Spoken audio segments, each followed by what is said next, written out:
अधिकारी के पास गई तो वो उससे अश्लील बातें कर रहे थे। आपको पता है यहाँ क्या क्या होता है? ये इतना जलता हुआ रीवा है और यहाँ की पुलिस तो शर्मसार कर देने वाली।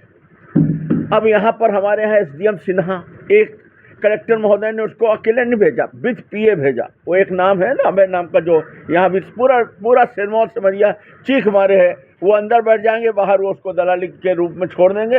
वो कलेक्शन एजेंट बन के कलेक्शन करेगा। यहाँ पर चाहे शराब का कारोबार हो, चाहे माइनिंग का कारोबार हो, चाहे खाद्यान्न खरीदी का मामला हो, पूरे अधिकारी सोच रहे हैं कि हम भी इस कुएं में भाग गुलिए, 2 लीटर हम भी भरें और ये चलता रहे। ये तो सब आपके सामने है। अब आप देखिए 21 अक्टूबर को घटना घटती, वो परिवार दहशत में और सदमे में रहता है। 22 तारीख को जब उसकी तबीयत बिगड़ती है, उसको डॉक्टर की जरूरत पड़ती है, तब वो बात खुलती है, तब वो पुलिस के पास जाती है। 23 को सीएम साहब की साहिब बंदगी के चलते कि 23 को सीएम साहब आएंगे तो उनकी साहिब बंदगी बहुत आवश्यक, इसलिए 22 को उसको भगा दिया जाता है। वो इधर उधर भटकती रहती है। फिर 23 तारीख के बाद जब साहब चले जाते हैं तो 24 तारीख को उसकी एफआईआर होती है। और आज कितनी तारीख है? आपको लगता है ये एक दिन पहले का मामला है? ऐसा नहीं लगता, जैसे सब कुछ ठंडा हो चुका है। भले आरोपी पकड़ लिए गए होते, लेकिन इसके बाद भी पूरा का पूरा जिला जल रहा होता, सब लोगों का खून खौल रहा होता, लोग सड़कों पे होते और कोई जगह होती। आप देखिए, आपको कहीं कुछ ऐसा नजर आ रहा? अब कहाँ गया बुलडोजर?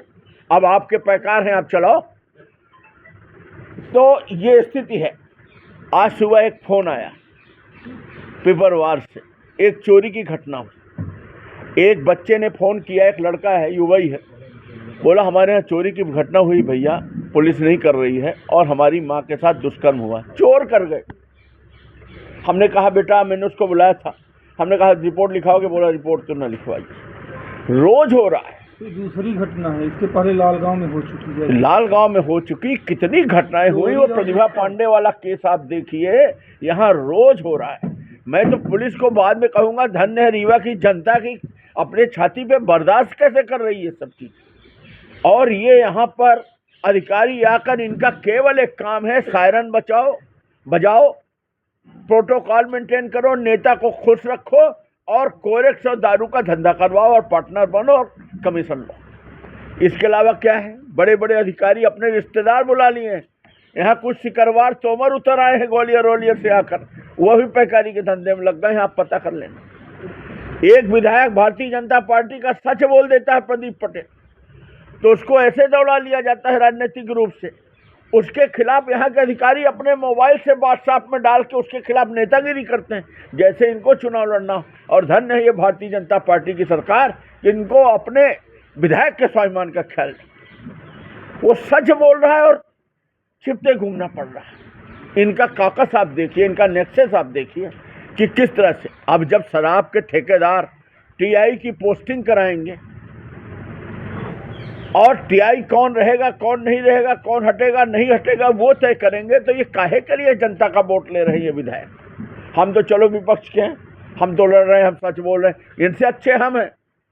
न इनका काम हो रहा न हमारा हो रहा, पर ये अंदर अंदर ऐसे घुट रहे हैं। मैं खुला मुंह खोल के बोल रहा हूं, मैं ज्यादा अच्छा। तो ये स्थिति है। परिस्थितियां ऐसी है कि रीवा में बच्चों को अब रखने लायक नहीं। ये बात तो आप लोग मानते कि नहीं मानते? रीवा में बच्चों को पालना और रखना मतलब कितना खतरे का है। बच्चा स्कूल जा रहा है, बिटिया स्कूल गई है, लौट के आएगी नहीं आएगी, क्या हो जाएगा, कोई ठिकाना नहीं।